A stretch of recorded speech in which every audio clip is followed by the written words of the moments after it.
Good day once again, grade 8. Well, today we are looking at the distributive property.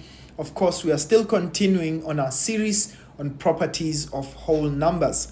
Right, if you haven't subscribed, please do the right thing, hit that subscribe button, and let's get right into it. Well, what is the distributive property? Well, the distributive property of any number says if we're going to use this property, any number that is outside the bracket can be multiplied by the numbers, each of the numbers that are inside the bracket, provided that there is either addition or subtraction inside the bracket, right? So if I look at this, right, how can we apply the distributive property? Right, remember we said any number that is outside the bracket can be multiplied by each of the numbers that are inside the bracket, provided that there is either an addition sign or a subtraction sign, right, inside the bracket.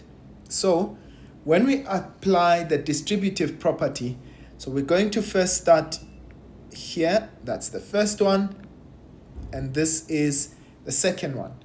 So the number outside the bracket multiplies with the first term of the number that's inside the bracket. So that's A multiplied by B.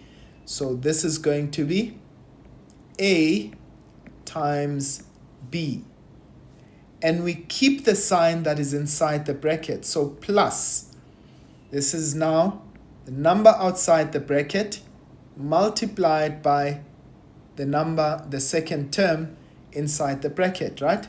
So that's going to be A multiplied by C. So this is how we apply the distributive property. So I want us to take just a couple of examples and see how we can actually do this when we use numbers.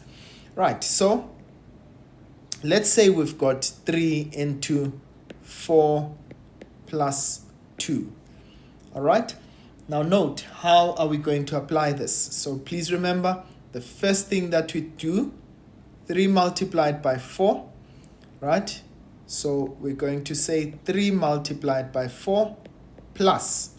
Then we take 3 multiplied by 2. So that will be 3 multiplied by 2. So now how can we apply this? Okay, so we can say 3 multiplied by 4 gives us 12, plus 3 multiplied by 2 rather gives us 6, and 12 plus 6 gives us 18. I'm sure some of you are just thinking, but why couldn't we have just applied this, the BODMAS rule as we know it?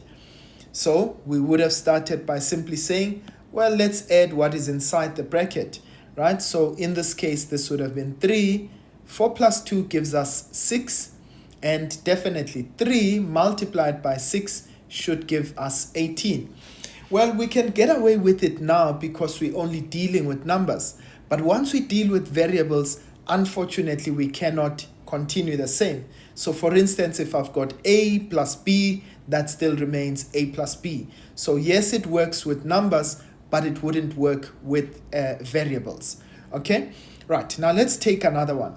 So if I would have, let's say, 4 times, all right, so let's say 8 minus 2 plus 3. Okay, so can we use the distributive property? Well, we can say this is 4 multiplied by 8. Of course, I know that you guys know your multiplication tables. So 8 multiplied by 4, that will definitely give us 32.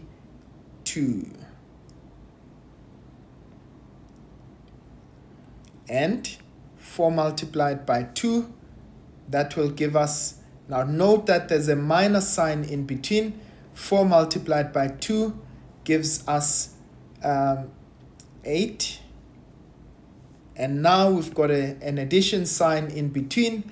So we're going to say, well, 4 multiplied by 3 So this time around, we get 12 from that. All right, now let's do this. So 32 minus 8 plus 12, what do we get from that? So 32 minus 8, that will give us 24. Okay, and 24 plus 12, in this case, that will definitely give us 36, right? But in this case, let's check. Would we be able to get exactly the same thing if, of course, we applied our BODMAS rule? So 4 times. Now let's look inside. So we've got 8 minus 3 plus 2. Or rather, 8 minus 2 plus 3. Apologies there. Right, so what are we going to get there? So we're going to say, right, 8 minus 2, that gives us 6. 6 plus 3 gives us 9. So 4 multiplied by 9, that would definitely give us 36. So we definitely get the same answer, which means that the distributive law is essentially true. So guys, I want you, as you learn about these properties of numbers, of whole numbers, for you to be able to note that we are going to actually apply this when it comes to variables. Let me just make an example with that.